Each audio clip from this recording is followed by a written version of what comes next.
चलिए, मध्य प्रदेश के सामान्य ज्ञान के अंतर्गत अगला जो टॉपिक है वो आपका है नदियाँ। नदी यानी रिवर्स, ठीक है। रिवर होती है ना, रिवर नदी आप जानते होंगे, ठीक है। तो इसको हम पढ़ेंगे, उसके बाद इसके क्वेश्चन को हल करेंगे, ठीक है। इन चैनल्स पर भी आप नज़र डाल सकते हैं, थोड़ी सी आपके लिए काम का हो सकता है, और टेलीग्राम चैनल को ज्वाइन कर ले। यहाँ हम देख सकते हैं नदी की अगर बात करें, मध्य प्रदेश को नदियों का मायका बोला जाता है, यानी ज़्यादातर नदियों का उद्गम मध्य प्रदेश में ही होता है। हालांकि वो अन्य राज्यों में जाकर मिल जाती है, या फिर किसी नदी में मिल जाएगी, या फिर पर्टिकुलर जाके समुद्र में जो है एंड हो जाता है उनका, ठीक है। जैसे हम नर्मदा नदी का ही उदाहरण लें, तो नर्मदा नदी जो है आपका मध्य प्रदेश में पूरा कंप्लीट आप शुरू से लेकर एंड तक देखेंगे तो बहुत अधिक जो है ये लाभदायक है। इसलिए मध्य प्रदेश को जो है जीवन रेखा बोला जाता है, मध्य प्रदेश की मतलब नर्मदा नदी को। तो हम यहाँ जानेंगे अपवाह तंत्र के बारे में। अपवाह तंत्र मतलब जैसे मान लो उदाहरण के रूप में ये नर्मदा नदी है। नर्मदा नदी और इसकी कुछ सहायक नदियों के द्वारा एक बड़ा क्षेत्र को कवर किया जाता है, मतलब पानी के लिए बहुत बड़े क्षेत्र को वो कवर करती है, तो उसे ही हम क्या बोलेंगे। देखिए, नदियाँ बहती उसे बोलेंगे अपवाह, पर अपवाह तंत्र किसे बोलेंगे, जो एक से अधिक नदियों से मिलकर बना, उसे क्या बोलेंगे, अपवाह तंत्र। तो नदियाँ जो मुख्य होती है और सहायक नदियों की जो धाराएं है उससे निर्मित जो प्रवाह व्यवस्था है, जो बहाव क्षेत्र है, उसे हम क्या बोलेंगे, अपवाह तंत्र। और यही एक तरह का जल तंत्र या नेटवर्क होता है, जिसमें नदियाँ एक दूसरे से मिलकर जल के एक दिशा या प्रवाह का मार्ग बनाती है। जैसे नर्मदा नदी है तो उसके साथ में बहुत सारी नदियाँ मिलती है, और जहाँ जहाँ से वो निकली उन पूरे क्षेत्र को कवर करके एक अपवाह तंत्र बनाती है। तो हम उदाहरण के रूप में यहाँ देखें, नर्मदा नदी आप देख सकते हैं। यहाँ से देखिए, ये आपकी लोकेशन दिखा देता हूँ मैं आपको, ठीक है। उसके बाद देखिए आपको वर्धा नदी नीचे देखेंगे, पेंच नदी देखेंगे, उसके बाद बेनगंगा नदी, ठीक है। अब यहाँ वर्धा नदी और बेनगंगा नदी के मिलन को प्राणहिता बोलते हैं, ठीक है। इसके बाद यहीं से जोहिला निकली है, यहाँ से आप देखोगे सोन नदी। उसके बाद आप जो है यहीं पे केन नदी देखोगे, तो सोन नदी सीधे जाकर किससे मिली है, गंगा से जाकर मिली है। अब अगर यमुना की अगर बात करें तो यमुना नदी में देखिए बेतवा नदी, केन नदी, सिंध नदी, देखिए बहुत सारी नदी शिवपुरी से निकलते हुए देखिए यहाँ से आप देख सकते हैं। उसके अलावा देखिए यहाँ पे बहुत सारी नदी है, ये देखिए चंबल नदी है, ठीक है। ये सभी नदी निकलकर छिपरा नदी है। सब नदी जाकर कहाँ मिली है, ये नदी जाकर मिली है, कुछ चंबल में जाकर मिल गई है, कुछ यमुना में जाकर मिल गई है, और सीधे चंबल को ले जाकर यहाँ छोड़ दिया, ठीक है। और सीधे आगे जाकर जो है ये गंगा से मिल गई है। इसका मतलब सोन नदी जो है सीधे जाकर किससे मिली है, गंगा से जाकर, ठीक। तो इस हिसाब से, और नर्मदा नदी किसी से नहीं मिली, सीधे ये जो है अरब सागर में जाकर गिरी, गुजरात में, ठीक है। तो ये आप देख सकते हैं यहाँ पे। इन नदियों के बारे में हम अभी जानेंगे एक एक करके, तो आप लोकेशन ध्यान में रखिए। हम एक एक करके यहाँ पे जो है नदियों के बारे में थोड़ा सा फैक्ट जान लेते हैं, ताकि आपके दिमाग में क्लियरिटी रहे और क्वेश्चन हल करने में आसानी हो। तो अगर बात करें नर्मदा नदी की, तो इसे रेवा नाम से भी जानते हैं, और ये जो है मध्य प्रदेश की जीवन रेखा कही जाती है। इसकी लंबाई जो है 1312 है, पर मध्य प्रदेश में कितनी है वो आप मुझे बताएंगे कमेंट बॉक्स में। नर्मदा नदी की मध्य प्रदेश में ओनली कितनी लंबाई है। अमरकंटक के अनूपपुर से निकलती है, मतलब अनूपपुर जिले में अमरकंटक है, वहाँ से निकलती है, और खंबात की खाड़ी यानी कि गुजरात में जाकर ये जो है ख़त्म हो जाती है, समापन इसका हो जाता है। चंबल को चर्मावती बोलते हैं, 965 किलोमीटर ये इसकी लंबाई है। मऊ इंदौर में यमुना नदी में जाकर मिल जाती है, ठीक है। जैसे हमने यहाँ देखे थे, ये देखिए यमुना नदी में जाकर मिल गई चंबल नदी, और जबकि नर्मदा नदी सीधे आगे जाकर मिली है। तापी नदी है, ताप्ती नदी, और 724 है, ये नर्मदा के जस्ट नीचे है। जैसे आप यहाँ देख सकते हैं, देखिए मुल्ताई, ये देखिए निकल कर ये भी अरब सागर में जाकर मिली है। तो ये बैतूल जिले के मुल्ताई से निकली, खंबात की खाड़ी में जाकर ये गिर जाती है। तो नर्मदा और ताप्ती दो नदियाँ हैं जो आपको उल्टी दिशा में बहती है, और ये एस्चुरी बनाती है, ना कि डेल्टा बनाती है। डेल्टा और एस्चुरी ज्योग्राफी वाले चैप्टर में आपने पढ़ा होगा, नहीं भी पढ़ा था हम ज्योग्राफी पढ़ेंगे बाद में, उसमें समझा दूंगा। सोन नदी जो है सोनभद्र यानी 780 किलोमीटर अमरकंटक से निकलती है, और गंगा नदी में जाकर ये मिलती है, ठीक है। गंगा नदी जाकर फिर बंगाल की खाड़ी में जाती है, ठीक है। सुंदरबन डेल्टा बनाती है, आपको याद होगा। बेतवा बेतरवती बोलते हैं, 590 किलोमीटर। कुमरा गांव झिरी रायसेन से निकलती है, और यमुना नदी हमीरपुर में जाकर ये मिल जाती है। पार्वती नदी ये जो है इसकी लंबाई तो नहीं दी है, सीहोर जिले में आष्टा से निकलती, चंबल में राजस्थान से मिल जाती। कूनो 180 किलोमीटर, ये शिवपुरी पठार से भिंड से निकलती है, और चंबल में जाकर मिल जाती है। कुमारी नदी शिवपुरी से निकलती है, सिंध में जाकर मिल जाती है। छिपरा नदी 195 किलोमीटर, काकरी बर्डी पहाड़ी इंदौर से निकलती है, ठीक है, और चंबल नदी में जाकर ये मिल जाती है राजस्थान में। काली सिंध ये जो है देवास के बागली गांव से निकलती है, चंबल में जाकर मिल जाती है। सिंध की अगर बात करें, विदिशा की सिरोंज के निकट से निकलती है, और चंबल में मिल जाती है। केन जो है कैमूर पर्वत से निकलती, कटनी से, और ये यमुना में मिलती है, ना कि आपको अन्य की नदी में, यमुना में मिलती है। और यमुना जाकर किससे मिलती है? गंगा में मिलती है। बेनगंगा की अगर बात करें परसवाड़ा सिवनी में, ये वर्धा नदी में जाकर मिल जाती है, ठीक है। और बेनगंगा और वर्धा के मिलन को प्राणहिता बोलते हैं। चलिए, गार नदी है सिवनी के लखनादौन से, नर्मदा के बाएं तट पे मिल जाती है। शक्कर नदी छिंदवाड़ा जिले के अमरवाड़ा से, ये भी नर्मदा में मिलती है। छोटी तवा बैतूल जिले में से निकलती है और आवना यानी खंडवा में जाकर ये मिल जाती है। वर्धा वर्धन शिखर बैतूल से बेनगंगा में मिल जाती है। तवा नदी पचमढ़ी से, ये नर्मदा में जाकर मिल जाती है। माही नदी जो है धार से उद्गमित होती है और खंभात की खाड़ी में जाकर गिर जाती है। टोन्स जिसे तमसा बोलते हैं, कैमूर की पहाड़ी सतना, ये गंगा नदी में मिलती है। धसान नदी सागर से यमुना नदी में मिल जाती है। गोपद बनास जो है आप देख सकते हैं सीधी, ये सोन नदी में मिलती है। कोलार सीहोर से निकलती बेतवा नदी में मिलती है। और केरबा जो है, केरबा भोपाल से निकलती है और बेतवा में मिल जाती है। तो कहाँ से निकलती कहाँ मिलती है ये हमने देख लिया। और कुछ इंपॉर्टेंट नदियों के हमने किलोमीटर भी देखे, कितनी लंबाई है। तो आपसे क्वेश्चन पूछेगा तो आप इस चीज़ को ध्यान रखिए, इससे रिलेटेड कुछ क्वेश्चन हम देख लेंगे। चलिए अब देखते हैं नर्मदा से रिलेटेड कुछ इंपॉर्टेंट क्वेश्चन। नर्मदा नदी को रिवर ऑफ प्लेजर कहा जाता है। महासीर जो मछली है, राजकीय मछली, नर्मदा नदी में ही देखने को मिलती है। गुजरात में नर्मदा नदी के तट पर दुनिया का सबसे ऊंचा जो स्टैचू है स्टैचू ऑफ यूनिटी देखने को मिलता है, सरदार वल्लभ भाई पटेल का। यह सतपुड़ा एवं विंध्याचल पर्वत के बीच भ्रंश घाटी में बहती है। नर्मदा अपभा में स्थित मध्य प्रदेश का सबसे बड़ा जिला जबलपुर है। खोसला समिति नर्मदा विवाद से संबंधित है। नर्मदा घाटी प्राधिकरण की स्थापना 1985 में की गई। नर्मदा नियंत्रण प्राधिकरण 1980 में 10 सितंबर को, प्राधिकरण में 20 सितंबर 1980 से कार्य भी प्रारंभ हो गया। चंबल नदी का कुछ इंपॉर्टेंट चीज़ें, जैसे चंबल जो अभ्यारण्य डॉल्फिन संरक्षण के लिए बनाया गया है। चंबल नदी में चंबल घड़ियाल केंद्र भी बना है। यह नदी मध्य प्रदेश और राजस्थान का सीमा रेखा बनाती है। चंबल नदी अपने अपवाह क्षेत्र में अवनालिका यानी बीहड़ या गली अपर्दन होता है, उसके कारण काफ़ी क्षेत्र प्रभावित है, श्योपुर, मुरैना, भिंड। चंबल नदी का अपवाह क्षेत्र मध्य प्रदेश, राजस्थान, उत्तर प्रदेश 3 राज्यों में होकर गुजरता है। छिप्रा नदी को मालवा की गंगा कहा जाता है। छिप्रा की सहायक नदी खान नदी है, जिसके किनारे इंदौर शहर बसा हुआ है। अन्य नाम इसका पूर्ण सलीला, पापहरणी, मोक्षदायिनी, कनक। और छिप्रा नदी के तट पर ही क्या देखने को मिलता है आपको? कुंभ देखने को मिलता है हर 12 वर्ष में। चलिए बताइए मुझे, अगला कुंभ कब जो है भरने वाला है या कब उसका आयोजन किया जाने वाला है। अब बात कर लेते हैं कुछ प्रपात की। तो सबसे पहले नर्मदा नदी के कुछ प्रपात देख लेते हैं। जैसे धुआंधार जलप्रपात देखे होंगे, ये देखिए जबलपुर के अंतर्गत। कपिल धारा है, दुग्ध धारा है, धुआंधार है, सहस्त्र धारा है, मंदार दर्दी और ओंकारेश्वर, ये तो नहीं, यहाँ पे इसको नहीं देखना। ये अनूपपुर में है कपिल धारा। दुग्ध धारा भी अनूपपुर में। भेड़ाघाट जो है जबलपुर में। महेश्वर, खरगोन, सहस्त्र धारा। इसके अलावा केन नदी की बात करें तो पांडव जलप्रपात है पन्ना में, और रानी जलप्रपात छतरपुर में। बीना नदी में आप देखोगे तो बीना जो है बेतवा की सहायक है। भालकुंड जलप्रपात राहतगढ़ में देखने को मिलता है। गाथा जलप्रपात पन्ना केन नदी में देखने को मिलता है, ऊंचाई 91 है, ठीक है। चंबल नदी में चूलिया जलप्रपात जो कि मंदसौर में है। पाताल पानी इंदौर में, और झाड़ी दाह ये जो है इंदौर में। चचाई जलप्रपात जिसकी ऊंचाई जो आप देख सकते हैं 130 है, ठीक है। परंतु देखेंगे तो बहुटी जलप्रपात की ऊंचाई इससे अधिक देखी गई है, ठीक है। इसके अलावा केवटी जलप्रपात महाना नदी पे है, ये रीवा में, और ये भी रीवा में है बीहड़ नदी पे। बहुटी जलप्रपात रीवा में सेलर नदी पर। इसके अलावा पियावन जलप्रपात है रीवा बरधा नदी पर। उसके बाद है पूर्वा जलप्रपात है रीवा में टोंस नदी पर, ऊंचाई 67 मीटर, ठीक है। रीवा जिले की वेबसाइट के अनुसार बहुटी जलप्रपात 198 है, ठीक है। और 198 तो नहीं होगा, 138 है यहाँ पे, ठीक है। और 650 फीट यहाँ बताई जाती है इसकी वेबसाइट, आप एक बार इंटरनेट में फिर से चेक कर सकते हैं। चलिए, मध्य प्रदेश की गंगा जो है पवित्रता के आधार पर नर्मदा को कहा जाता है, और मालवा की गंगा छिप्रा को कहा जाता है। मध्य प्रदेश में आदिवासी गंगा माही नदी को कहा जाता है। मध्य प्रदेश की जीवन रेखा नर्मदा को प्राप्त है ये दर्जा। पहली जीवित नदी नर्मदा को दिया गया है, ठीक है। मध्य प्रदेश की सबसे सुंदर नदी केन नदी है। सर्वाधिक जलप्रपात रीवा में है। मध्य प्रदेश का सबसे दूषित या प्रदूषित नदी जो है बेतवा है। छिप्रा नदी के तट पर कुंभ का आयोजन किया जाता है। हनुवंतिया जल पर्यटन केंद्र नर्मदा नदी पर ही देखने को मिलता है। कुछ शहर है जो कि नदियों के किनारे बसे हुए, जैसे नर्मदा के किनारे अमरकंटक है, जबलपुर है, नरसिंहपुर है, होशंगाबाद, नेमावर है, पुनासा, महेश्वर, ओंकारेश्वर, मंडलेश्वर, बड़वानी, मंडला, बड़भा, झाबुआ। ताप्ती के किनारे मुल्ताई है, बुरहानपुर, सूरत है। साथ ही सिंध के किनारे शिवपुरी और दतिया है। बेतवा के किनारे ओरछा, सांची, विदिशा, भोजपुर है।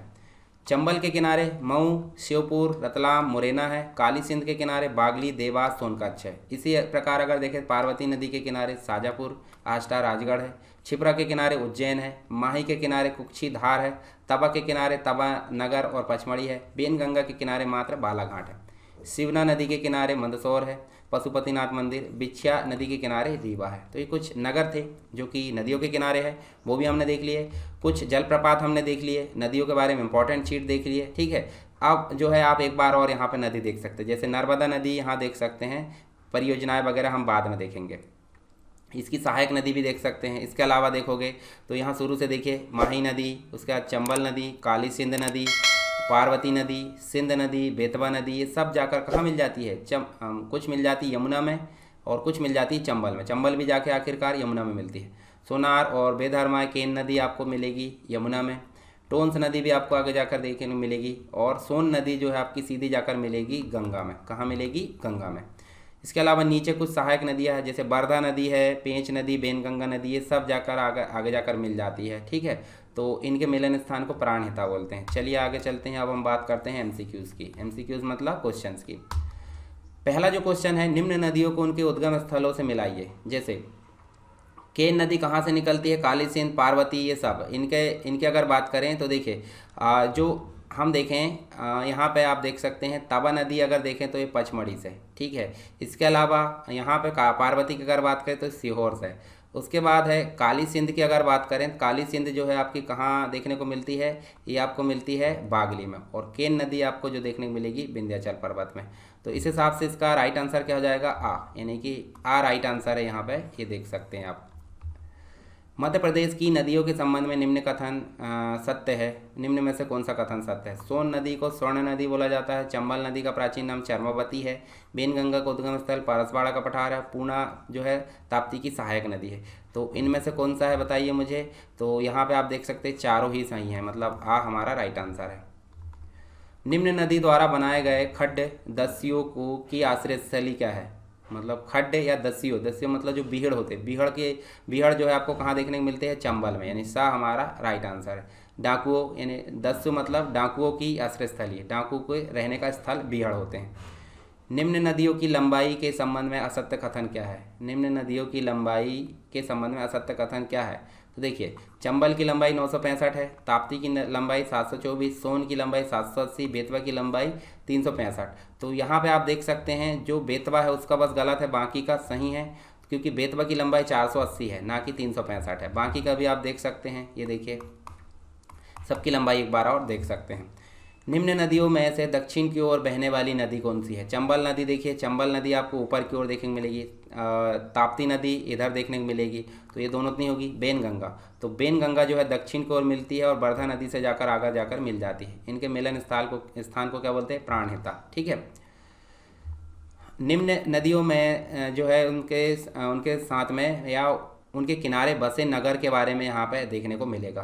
तो शिवना नदी, बेतवा नदी, ताप्ती नदी, चंबल नदी, इनके किनारे कौन कौन से शहर यहाँ पे बसे हुए हैं? तो देखिए हम पूरा देख लेते हैं यहाँ पे। जैसे नर्मदा नदी, तो यहाँ पे राइट आंसर तो हो जाएगा ये वाला, क्योंकि देखिए शिवना नदी के जो है मंदसौर, ठीक है। इसके अलावा अगर देखेंगे तो बेतवा नदी सांची, उसके बाद हम जो है ताप्ती नदी बुरहानपुर, और चंबल जो है आपका देखने को मिलेगा शिवपुर, ठीक है।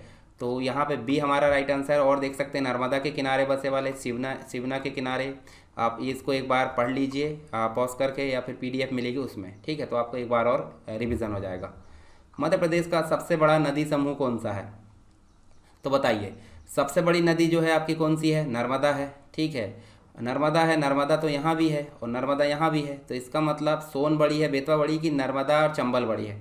तो सिंपल सी बात है, देखिए नर्मदा तो बड़ी है ही, ठीक है। तो ये दोनों आंसर तो यहाँ कैंसिल हो जाएंगे। तो नर्मदा बड़ी है, उसके साथ में आप देखेंगे चंबल काफ़ी बड़ी है, इसका मतलब दूसरा भी सही है। और सोन भी काफ़ी बड़ी है, क्यों? क्योंकि ये गंगा से जाके मिली है। तो ए हमारा राइट आंसर होगा। कितना? देखिए 13-12, मतलब 13-12 किलोमीटर टोटल है इसका। गुजरात और मध्य प्रदेश का आपको बताना है, यानी मध्य प्रदेश में इसकी लंबाई कितनी है। चंबल 965, सोन है 780, ताप्ती 724 है। इसके अलावा इसके बाद पांचवी बड़ी नदी जो है जिसकी लंबाई कितनी है? 480 है। वर्ष 2002 में मध्य प्रदेश की किस नदी से जो है अर्धनारीश्वर की मूर्ति प्राप्त हुई? अर्धनारीश्वर की मूर्ति जो है आपको कहाँ से प्राप्त हुई देख सकते हैं आप, देखिए मंदसौर जिले से, कानपुर मुक्तिधाम के निकट। ये जो है 2000 में रेत उत्खनन के समय सिबना नदी से ये प्राप्त हुई है, ठीक है, 2.5 फीट ऊंची। निम्न में से मध्य प्रदेश की कौन सी नदी सीधे गंगा नदी से जाकर मिलती है? तो देखिए चंबल नदी यमुना से मिलती है, ये भी यमुना से, नर्मदा तो खंबात की खाड़ी में गिरती है, तो सोन नदी सीधे जाकर कहाँ मिलती है? गंगा नदी से। इसकी लंबाई जो है 780 किलोमीटर है। मध्य प्रदेश की किन दो नदियों का संगम स्थल प्राणहिता कहलाता है? तो देखिए यहाँ पे आप देखोगे तो बेनगंगा एक है और एक वर्धा नदी, दोनों के स्थान को क्या बोलते हैं हम? प्राणहिता बोलते हैं। निम्नलिखित नदियों तथा उनके बहने की दिशा में के जोड़ों में कौन सा गलत है? जैसे चंबल जो उत्तर की ओर बह रही, सही है। ताप्ती पश्चिम की ओर बह रही, ये भी सही है। बेनगंगा पूर्वी की ओर, ये तो दक्षिण की ओर बहती है। बेतवा उत्तर की ओर बह रही, इसका मतलब बेनगंगा वाला गलत है। तो बेनगंगा कहाँ बहती है? बेनगंगा बहेगी आपकी दक्षिण की ओर, ठीक है, नीचे जाकर मिलती है। तो ये आप देख भी सकते हैं इनकी दिशा। निम्नलिखित नदियों तथा उनके उनके किनारे बसे जो शहर है उनमें गलत युग्म कौन सा है? तो आपको फिर से मैं बता देता हूँ। यहाँ पे देखिए बहुत सारे मैंने अभी लिस्ट बताया था आपको। तो यहाँ पे सिवना के किनारे मंदसौर है, बेनगंगा के किनारे बालाघाट है और चंबल के किनारे रतलाम है। सिंध के किनारे सोनकच्छ नहीं है, जबकि यहाँ देख सकते हैं ये गलत है। सिंध नदी जो है शिवपुरी पता दतिया, शिवपुरी और दतिया इसके किनारे बसे हुए हैं, जबकि सोनकच्छ काली सिंध जो है नदी के किनारे, तो ये सही हम देख सकते हैं। पांडव जलप्रपात कहाँ पर है? पांडव जलप्रपात कहाँ पे बताइए मुझे। यहाँ पे हम देख सकते हैं पन्ना। पांडव जो है पन्ना पूर्वा रीवा में है, अप्सरा पचमढ़ी में है, भालकुंड सागर में है। तो यहाँ पे देखेंगे तो पन्ना जलप्रपात है, सॉरी पन्ना के निकट है। निम्नलिखित में से किस नदी को मध्य प्रदेश की गंगा कहा जाता है? मध्य प्रदेश की गंगा अलग अलग हिसाब से बोला जाएगा, प्रदूषण के हिसाब से और उसकी जो है मतलब अलग अलग प्रकार से हम बोल सकते हैं। तो यहाँ पे बेतवा को जो है मध्य प्रदेश की गंगा कहा जाता है। जैसे नर्मदा को जीवन रेखा, बेतवा को प्रदूषण के आधार पर गंगा, छिपरा को मालवा की गंगा, चंबल को डाकू की शरण स्थली बोला जाता है। निम्न में से कौन सा युग्म गलत है? तो गलत हमको जानना है सिंध, बेतवा, बेनगंगा, काली सिंध और यहाँ पे कुछ जो है नाम दिए है। तो यहाँ पे हम देखेंगे तो काली सिंध जो है सतपुड़ा से ना निकल कर कहाँ से निकलती है? जैसे काली सिंध की अगर बात करें तो ये कहाँ से निकलती है? विंध्याचल पर्वत देवास के बागली से निकलती है। बाकी चीज़ अगर देखें तो बेनगंगा सिवनी से, बेतवा विंध्याचल से, सिंध सिरोंज से। तो ये 3 सही है और 1 गलत है। शिवपुरी किस नदी के तट पर स्थित है? शिवपुरी जो है आप देख सकते हैं यहाँ पे यहाँ राइट आंसर है। शिवपुरी जो है एक प्रकार से सिंध नदी के तट पर हमारा स्थित है और यह नदी गुना जिले के सिरोंज के निकट से निकलती है। शिवपुरी दतिया भिंड जिलों से बहते हुए यमुना में जाकर मिल जाती है। विदिशा खालिस्तान नदी के तट पर है। तो विदिशा हम देख सकते हैं कौन सी नदी गई, यहाँ पे देख सकते हैं विदिशा जो है आपका बेतवा नदी के तट पर है, ठीक है। जैसे आप देखिए बेतवा नदी के तट पर, छिपरा के तट पर उज्जैन है, नर्मदा के तट पर और चंबल यहाँ आप देख सकते हैं, ठीक है। चंबल नदी के आसपास के 4 बांधों में नहीं था, मतलब चंबल नदी के जो है नदी के आसपास के 4 बांधों में नहीं है। तो कौन कौन सा नहीं? देखो जवाहर सागर है, गांधी सागर है, राणा सागर है। देखिए यहाँ पे गांधी सागर, राणा सागर, जवाहर सागर तीनों हैं, परंतु इंदिरा सागर यहाँ पे नहीं है। जबकि देखिए ये दूसरी बड़ी नदी है, इंदौर के मऊ तहसील से निकलती है जानापा पहाड़ी से और यह उत्तर पूर्व की ओर बहती है। और यहाँ देखिए जो राणा सागर है वो चित्तौड़गढ़ में है, गांधी सागर मंदसौर में है, जवाहर सागर कोटा राजस्थान में है, इंदिरा सागर नर्मदा नदी पर स्थित नहीं है। वह पवित्र नदी जो सिंहस्थ कुंभ मेलों का जो आयोजन स्थल है तो ये छिपरा है। छिपरा कहाँ पे है? उज्जैन, ठीक है, छिपरा नदी के तट पर 12 वर्ष में यहाँ पर सिंहस्थ का आयोजन किया जाता है। किस झरने को स्थानीय स्थल पर बी फॉल कहा जाता है? जो एक देख सकते हैं हम, देखिए पानी काफ़ी चुभता है, काफ़ी ऊपर से गिरता है इसलिए चुभता है, तो ये जमुना प्रपात को बोला जाता है, ठीक है। पचमढ़ी का बी फॉल है, ये जमुना प्रपात के नाम से भी जाना जाता है। कछुओं की दुर्लभ प्रजातियां खालिस्तान नदी में देखने को मिलती है। तो ये आप देख सकते हैं यहाँ पे जो है ये घड़ियालों की मतलब सीधी शहडोल जिलों में इसके संरक्षण के लिए क्या किया गया है? सोन नदी पर ये जो है अभ्यारण्य बनाया गया है, सोन, ठीक है। तो आप सोन नदी देख सकते हैं, ठीक है, सोन नदी आप देख सकते हैं। होशंगाबाद किस नदी के किनारे बसा है? तो होशंगाबाद यहाँ कहीं है, तो कौन सी नदी होगी? तो यहाँ पे आप देख सकते हैं ये जो है हमारी नर्मदा नदी के किनारे बसे शहर है। पूरा स्थल एरन किस नदी के किनारे है? एरन जो है सागर में है, ठीक है। और ये कौन सी नदी के तट पर है? एरन जो है देखिए विदिशा के निकट यानी बेतवा नदी के किनारे हम देख सकते हैं। बेतवा नदी यहाँ देख सकते हैं, ठीक है। कहाँ देखे हमने? यहाँ पे देखिए एरन जो है कौन सी नदी के तट पर है? तो हम देख सकते हैं ये जो है विदिशा के निकट बेतवा नदी के किनारे है। और यहाँ देखिए वैष्णव क्षेत्र है जो कि मंदिरों की एक महान श्रृंखला के रूप में जाना जाता है। बीना नदी जो है बेतवा नदी की सहायक नदी, अगर बीना नहीं देता तो हम क्या लगाते? बेतवा, पर यहाँ पे हम क्या लगाएंगे? बीना, ठीक है। नर्मदा नदी की सबसे बड़ी सहायक नदी कौन सी है? नर्मदा नदी की सबसे बड़ी सहायक नदी हम देख सकते हैं यहाँ पे कौन सी है? यहाँ पे तवा नदी है, ठीक है। इसका देखिए तवा, नर्मदा की सबसे बड़ी सहायक नदी तवा है, जिसका उद्गम स्थल मुल्ताई बैतूल से होता है और तवा बांध तवा नदी पर ही बना है, सबसे लंबा बांध, ठीक है। होशंगाबाद के पास बांद्रा वन में नर्मदा से मिल जाती है। वह नदी जिसके नाम का अर्थ है खुशी का दाता। खुशी का दाता, give of pleasure. Give of pleasure किसे बोलते हैं? गिवर ऑफ प्लेजर, ठीक है। तो रिवर ऑफ प्लेजर या गिवर ऑफ प्लेजर हम बोलते हैं नर्मदा नदी को। किसको बोलते हैं? नर्मदा नदी को। जैसे खुशी का दाता, ठीक है। नर्मदा नदी जो है मध्य प्रदेश में बहने वाली प्रमुख नदी है। इसे रेवा नाम से जाना जाता है, मध्य प्रदेश की जीवन रेखा नाम से जाना जाता है। जल अभिषेक अभियान राज्य में प्रारंभ किया गया, कहाँ से? तो सिंपल सी बात है, ये जो है मध्य प्रदेश से, ठीक है। जल अभिषेक अभियान जिलों के लगभग 130 ऐसी नदियों को नवजीवन देने का प्रयास किया जा रहा है। चित्रकूट जलप्रपात जो है खालिस्तान नदी पर है, तो ये जो है आप देख सकते हैं यहाँ इंद्रावती नदी पर है, यहाँ आप देख भी सकते हैं। देखिए ये बहुत सारे जो जलप्रपात है उनकी लिस्ट भी आप देख सकते हैं यहाँ पे। निम्नलिखित में से कौन सा जलप्रपात नर्मदा नदी पर नहीं है? तो कपिल धारा है, दुग्ध धारा है, भेड़ाघाट है, भालकुंड नहीं है। तो यहाँ आप देखेंगे भालकुंड नहीं है। भालकुंड जो है राहतगढ़ में है, बेतवा नदी की सहायक नदी बीना पर। मध्य प्रदेश एवं उत्तर प्रदेश के बीच एक सीमा बनाने वाली नदी, मध्य प्रदेश और उत्तर प्रदेश के बीच सीमा बनाने वाली नदी को क्या बोला जाता है? तो ये जो है आप देख सकते हैं यहाँ पे जामनी नदी। जामनी नदी कहाँ पे है? सा हमारा राइट आंसर है। जामनी नदी जो है बेतवा की महत्वपूर्ण सहायक नदी है और ये ललितपुर जिले में मदनपुर गांव के निकट जंगल से एक इसका प्रवेश है और इसका बहाव दक्षिण से उत्तर की ओर होता है, ठीक है। तो यहाँ हमने जो है नदी वाला चैप्टर पढ़े, किसकी? एमपी। और उससे रिलेटेड हमने यहाँ पे कुछ क्विज को देखा है। सुपर फास्ट तरीके से हमारी गाड़ी चलेगी और काफ़ी कम समय में हम जो है काफ़ी ज़्यादा चीज़ों को कवर किया जाएगा, ठीक है। तो आप टेलीग्राम चैनल ज्वाइन कर लीजिए, पीडीएफ आपको मिल जाएगी और साथ में यूट्यूब चैनल को सब्सक्राइब कर लीजिए ताकि आने वाली वीडियो आपको कंटिन्यू मिलते रहे। और सब्सक्राइब करने के साथ साथ आपको वीडियो को लाइक भी करना है अगर पसंद आया तो, और शेयर भी करना है, ठीक है। तो इसी प्रकार हम एक एक करके सारे टॉपिक यहाँ पर कंप्लीट कर लेंगे।